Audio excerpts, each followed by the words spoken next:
नहीं सहेगा झारखंड में अन्याय। बताइए, अभी बताइए क्या हमारी मांग गलत है?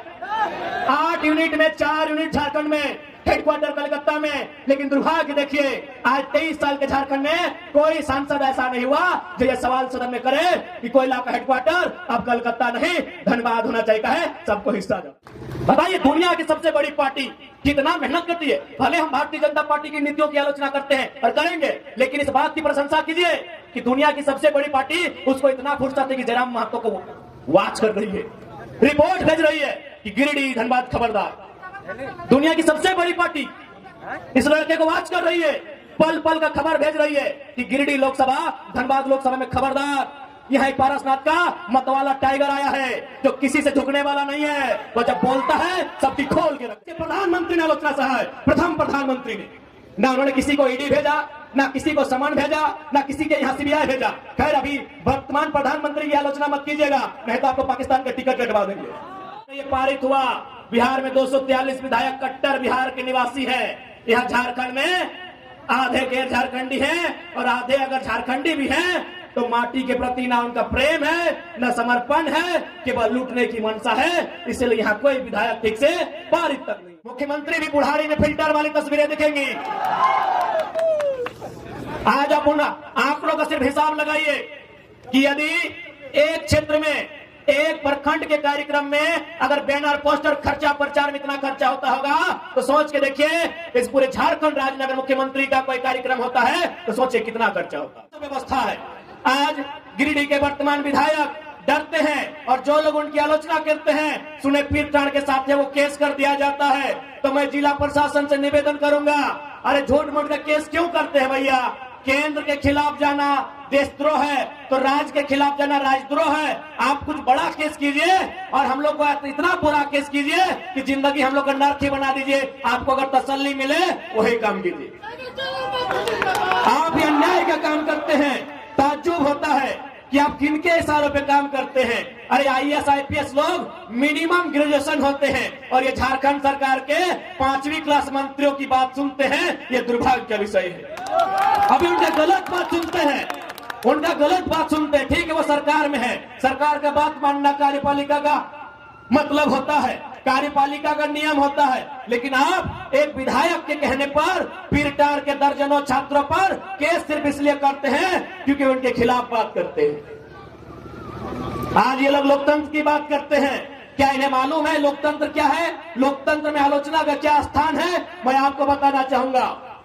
इस देश के पहले प्रधानमंत्री माननीय पंडित जवाहरलाल नेहरू, उनका जन्मदिन था।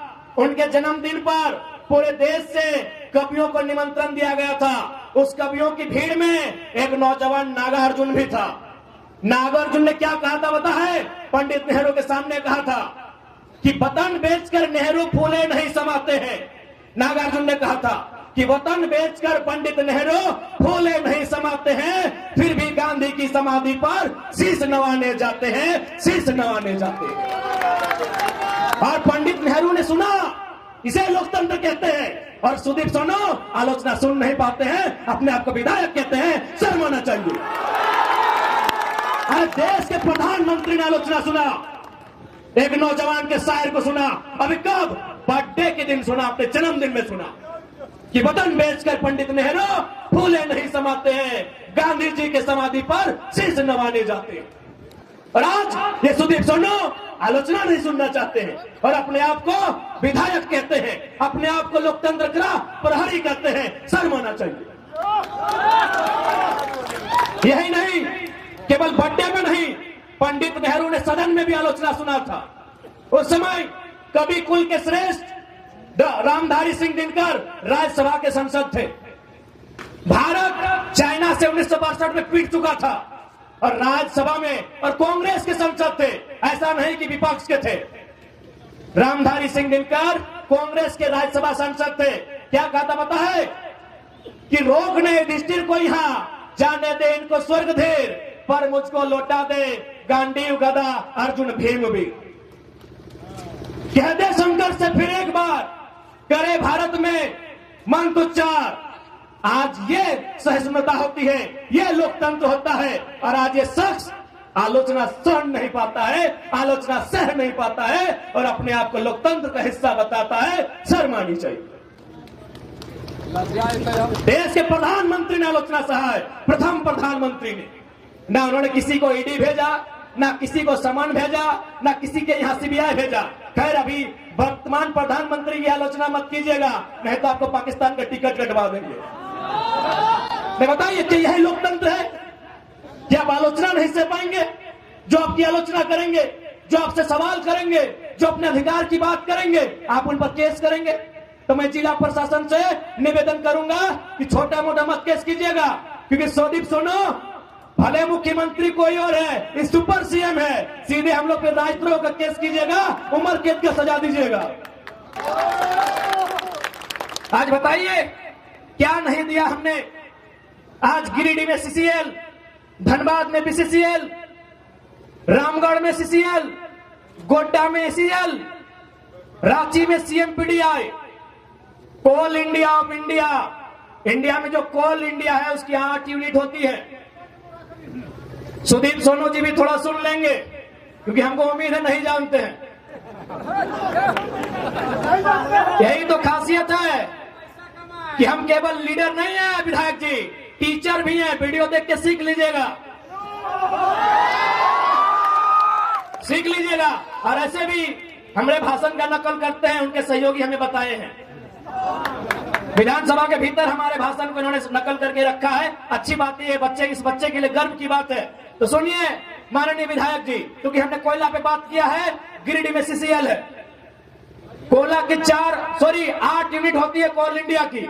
BCCL, CCL, ECL, WCL, NCL, MCL, SECL, CMPDI 8 unit होती है। और दुर्भाग्य का विषय आपको बताएंगे कि 4 यूनिट झारखंड में है।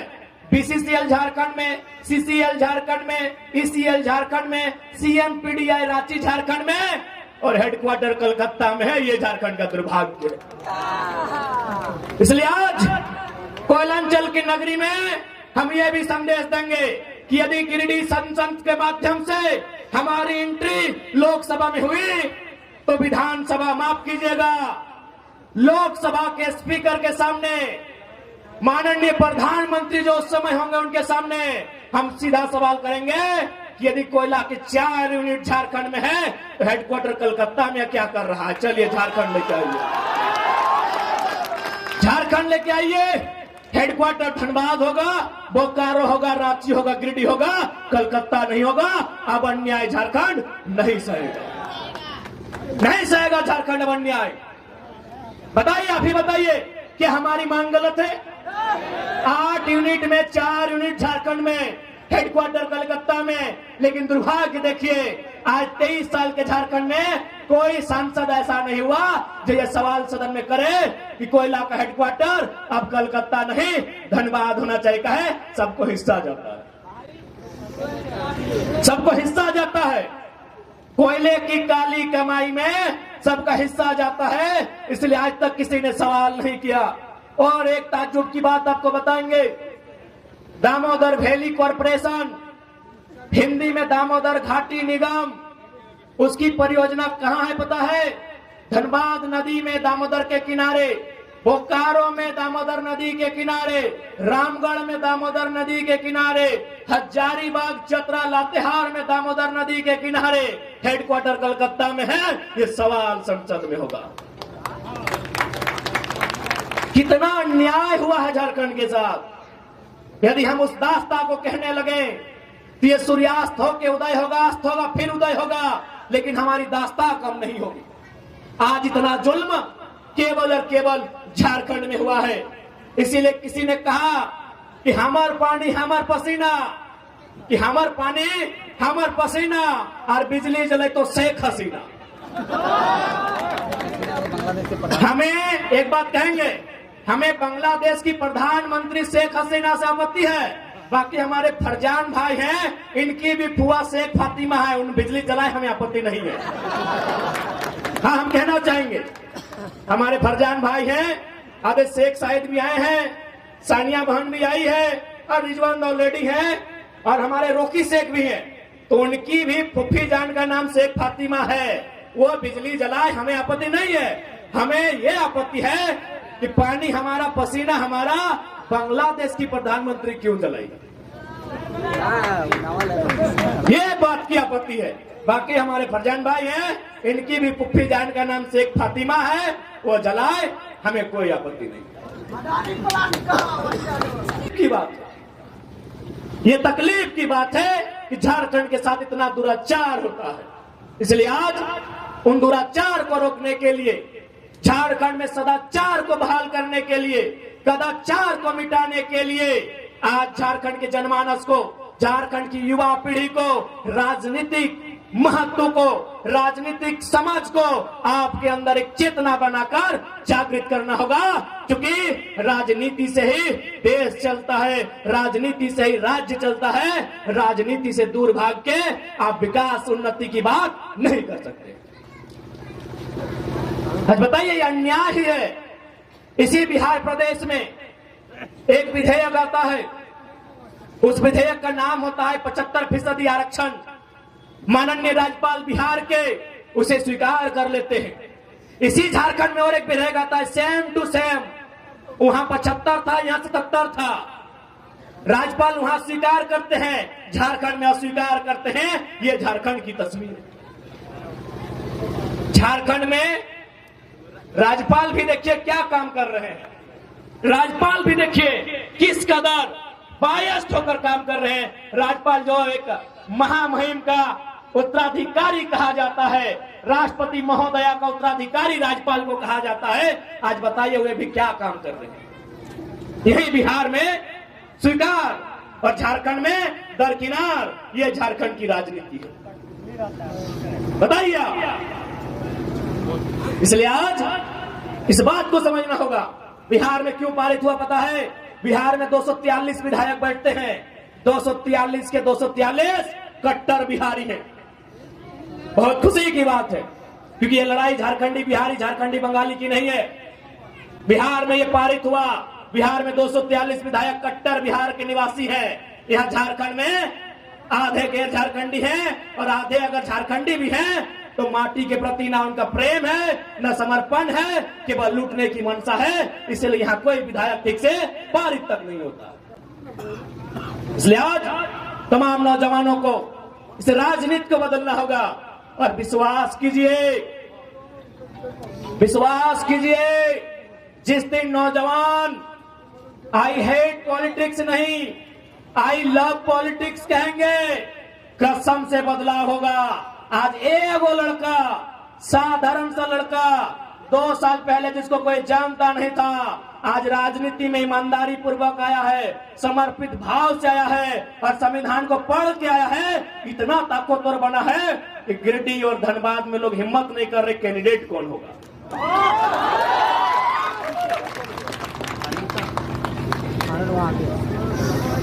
आज हिम्मत नहीं कर पा रहे गिरिडीह और धनबाद का कैंडिडेट कौन होगा।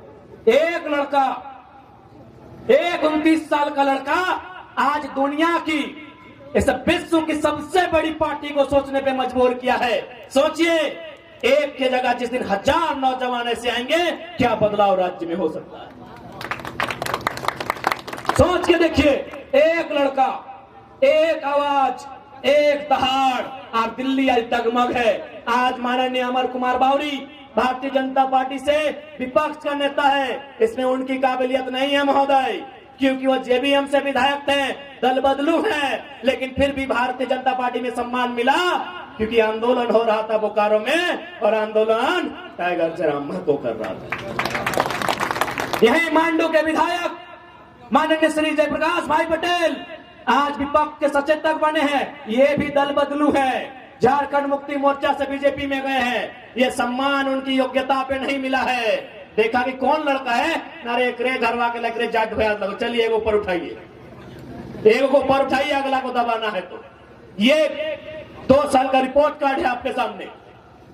एक महोदय गए रामगढ़ से सांसद राज्यसभा, बुढ़ारी उम्र में गए हैं।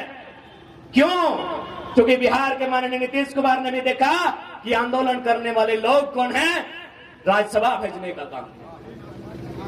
एक लड़का आज राज्य में उथल पुथल मचा के रखा है। और शायद हो सकता है कि धनबाद